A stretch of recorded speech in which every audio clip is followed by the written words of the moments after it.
Alright, so in this video, I'm going to show you how to create multiple Gmail account without no phone verification. And here is the hack.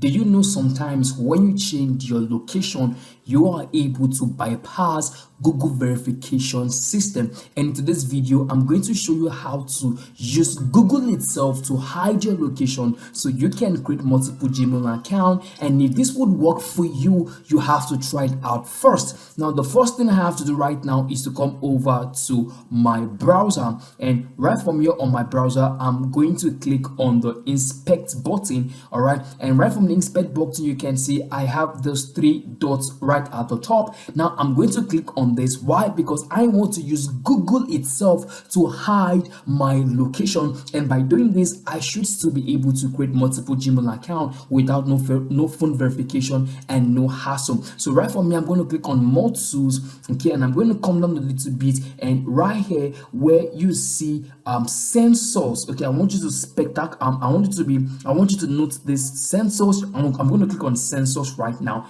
and once I do click on sensors, okay, I'm going to come down a little bit, and right from here where it says location, you want to go ahead in imputing your desired location. Now I want you to know this might not be accurate enough to work for you, but trust me, if you try it out and it works for you, I want you to come back here and let me know. So I'm going to quickly go ahead in choosing a preferred location for me. Now, once I've been able to do that, I'm going to come over to Google, all right, and I'm going to click here where it says the Gmail site. I'm going to click on create a new account. So right from here, I'm going to proceed with writing my name.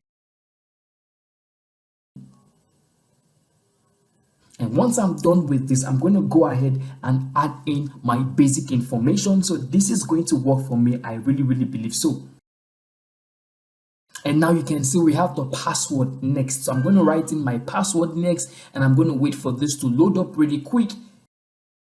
All right, and you can see, guys, now it's asking us to review our account. Now, once we've been able to review our account, I'm going to agree to Google's policy once again. And here we go, guys. We've been able to create a brand new Gmail account using this method. So I know many of you will be thinking, how does this work? Of course, this might not be a constant approach to creating multiple Gmail account, and that's why I recommend, if you have not joined my Telegram channel right now, I want you to join that channel right now so you can get access to my latest updates on how to create multiple Gmail account, virtual numbers, and so many tech information that you would find so helpful, just like this one right here. And trust me, we have so many persons who used this, who tried it out, and it worked for them. And right here you can see on my own screen, it worked so perfectly fine for me. So let me know if this method worked for you, and I'll see you in my next one. Don't forget to join my Telegram channel using the link below. I'll see you in the next one. Please take care and bye.